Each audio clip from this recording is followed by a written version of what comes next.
Hello, কেমন আছো তোমরা সবাই? আশা করি সবাই ভালো আছো, সুস্থ আছো। আরও একটা নতুন ভিডিওতে তোমাদের সকলকে স্বাগত জানাই। আজকে প্রথমেই ট্রানজিশন ভিডিও শ্যুট করে রেডি হয়ে গেছিলাম সকাল সকাল। তার কারণ হচ্ছে আজকে ৮০তম স্বাধীনতা দিবস, অর্থাৎ হ্যাপি ইন্ডিপেন্ডেন্স ডে প্রথমেই সকলকে। আর আজ কিন্তু শ্রাবণ মাসের শেষ শনিবার, আর প্রত্যেকটা শনিবারই মোটামুটি চেষ্টা করেছি উপোস করার, প্রত্যেকটা পারিনি, বাট এইটা নিয়ে ৩ নম্বর শনিবার আমি করছি উপোস। তো সেই কারণে গিয়েছিলাম আজকে নিজের বাপের বাড়িতে।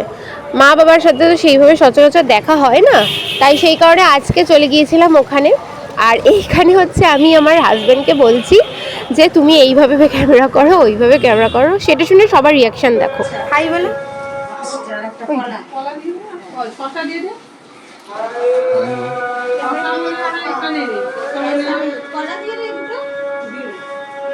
মা হাই বলো, হাই বলো। মাসিমণি হাই বলো।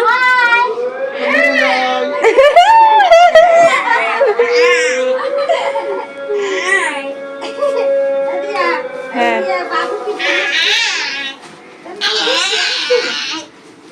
পেয়েছো? পাওনি? না না, এই পাওনি? ওই ঘি আর তেল? হ্যাঁ, তো এইভাবে কিন্তু আজকে দিনটা আমাদের চলছিল। তার কারণ হচ্ছে আজকে সবাই মিলে অনেক দিন পর একসাথে হয়েছি, রান্না বান্নার চাপ নেই, কারণ আজকে শনিবার, আমাদের তো উপোস। আর শুধুমাত্র ছেলেরা খাবে, বাড়ির ছেলেরা, আমার বাবা, মেসো, আমার হাজব্যান্ড আর আমার ছেলে। তো ওই কজন খাবে, ওদের জন্য একটু পোস্ত, ডাল, কাঁকরোল ভাজা আর ভাত, এই সিম্পল একটু হয়েছিল। আর এখানে হচ্ছে যে একটা বিশেষ কারণের জন্য আমি যাই, সেটা হচ্ছে যে ওই যে বলছিলাম মা বাবা বাড়িতে থাকে না। তো মা বাবা দুজনেই কিন্তু ডিউটি করে, ওয়ার্কিং ওনারা এখনও। তো সেই কারণে ওনাদের সাথে খুব একটা দেখা হয় না। তো আজকে দুজনেই বাড়িতে ছিল, তো সেই কারণে ভাবলাম যে ছেলের স্কুলও নেই, পড়াও নেই, কিছুই থাকে নেই। তো সেই কারণে আজকে কিন্তু সুযোগটা একদম হাতছাড়া করিনি, চলে গিয়েছিলাম ওই বাড়ি।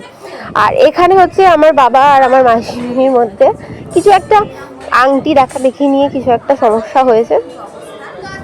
তো আজকের দিনটা কিন্তু এইভাবেই কেটেছে। তারপরে আমরা কিন্তু এখানে রেডি করছিলাম, আমি কিন্তু রেডি করছিলাম সমস্ত কিছু পুজো দিতে যাওয়ার জন্য। তো আজকের দিনটা স্পেশালি খুবই ভালো কেটেছে বলতে পারি, কারণ আজকে অন্য দিন উপোস করে যতটা কষ্ট হয়, মানে একা একা থাকলে তো কষ্ট হবেই, কিন্তু আজকে যেহেতু সবার সাথে হাসি মজা করে গল্প করেই কেটেছিল, সেই কারণে কিন্তু অতটা কষ্ট হয়নি অন্যান্য দিনের থেকে। কিন্তু আজকে আমার দিনটা অনেকটাই মানে ফাইন কেটেছে বলতে পারি। তো এইভাবেই যেন প্রত্যেকটা দিন বছরের কাটে, আমি সবসময় ভগবানের কাছে এটাই প্রার্থনা করি।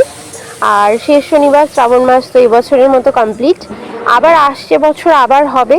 এক বছরের মধ্যে মানুষের জীবনের অনেক কিছুই ওঠা নামা, সুখ দুঃখ সব কিছুই হয়। তো যাই হোক, আজকের মতো এখানেই শেষ করছি। দেখা হচ্ছে আরও একটা ইন্টারেস্টিং ভিডিও নিয়ে। টাটা।